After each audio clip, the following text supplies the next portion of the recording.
आज कांग्रेस ने देश को यही बताया है कि नहीं है पैसे, चुनाव लड़ेंगे कैसे। आज हम इस पर चर्चा करेंगे। दरअसल फ्रीज खातों ने कांग्रेस को परेशान कर दिया है। फ्रीज खाते हुए क्यों है वो भी आपको बताएंगे। मामला इनकम टैक्स की पेनल्टी से जुड़ा हुआ है, यानी इनकम टैक्स अगर आपने रिटर्न फाइल नहीं की तो उसकी पेनल्टी से जुड़ा हुआ है, जो जुर्माना लगता है। आयकर विभाग ने कांग्रेस को 105 करोड़ की वसूली का नोटिस भेजा।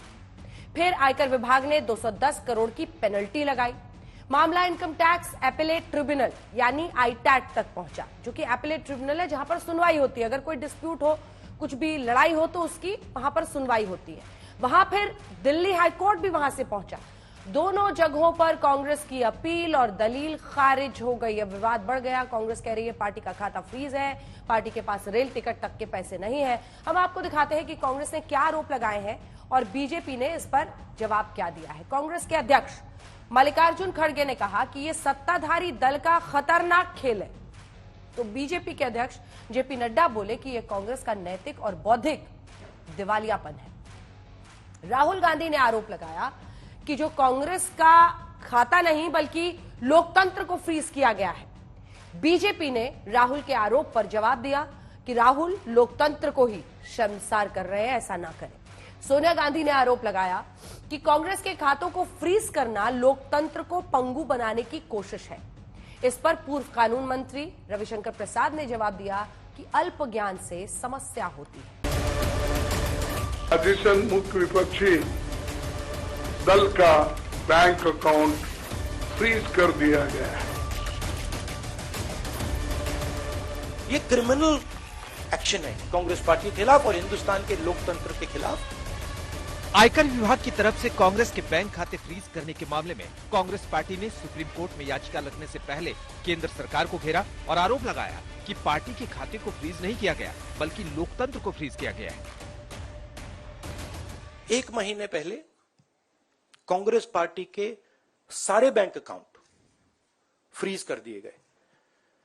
आप सोचिए, आप किसी परिवार के बैंक अकाउंट फ्रीज करिए, किसी व्यक्ति के बैंक अकाउंट फ्रीज करिए, किसी बिजनेस के बैंक अकाउंट फ्रीज करिए, किसी भी संस्था के बैंक अकाउंट फ्रीज करिए, होता क्या है? एकदम खत्म हो जाता है। अगर आपने किसी परिवार का बैंक अकाउंट फ्रीज कर दिया, भूखे मर जाते हैं। वो कांग्रेस पार्टी के साथ किया जा रहा है। कांग्रेस पार्टी राजनीतिक रूप से सूख कर कांटा हो गई है, फिर भी कांग्रेस पार्टी का अकाउंट अगर फ्रीज हुआ तो देश का अकाउंट फ्रीज हुआ। सोनिया गांधी ने आरोप लगाया कि चुनाव के वक्त कांग्रेस को आर्थिक रूप से तोड़ने की कोशिश हो रही है। This issue affects not just the Indian National Congress. It impacts our democracy itself most fundamentally. A systematic effort is underway by the Prime Minister to cripple the Indian National Congress financially. इस परिवार ने किस तरह से national Herald की 5,000 करोड़ की संपत्ति हथिया ली, वो भी केस चल रहा है। चर्चा कर चुके हैं कि बिना सिर्फ 50 लाख के इन्वेस्टमेंट पर 5,000 करोड़ की संपत्ति परिवार ने ले ली, जिस ट्रस्ट में सोनिया जी और राहुल गांधी के 76% शेयर थे। कांग्रेस ने पूछा कि जब कोई सियासी पार्टी इनकम टैक्स नहीं देती तो फिर कांग्रेस से भेदभाव क्यों? कोई पॉलिटिकल पार्टी इनकम टैक्स के दायरे में नहीं आते, सच है ना? सेटल हो जाए। राजनीतिक दल नहीं आते। बीजेपी ने कभी नहीं दिया अकाउंट। इसके बाद भी अगर हमसे ये मांगा जा रहा है तो हम न्यायालय के अंतिम निर्णय का इंतजार कर रहे हैं।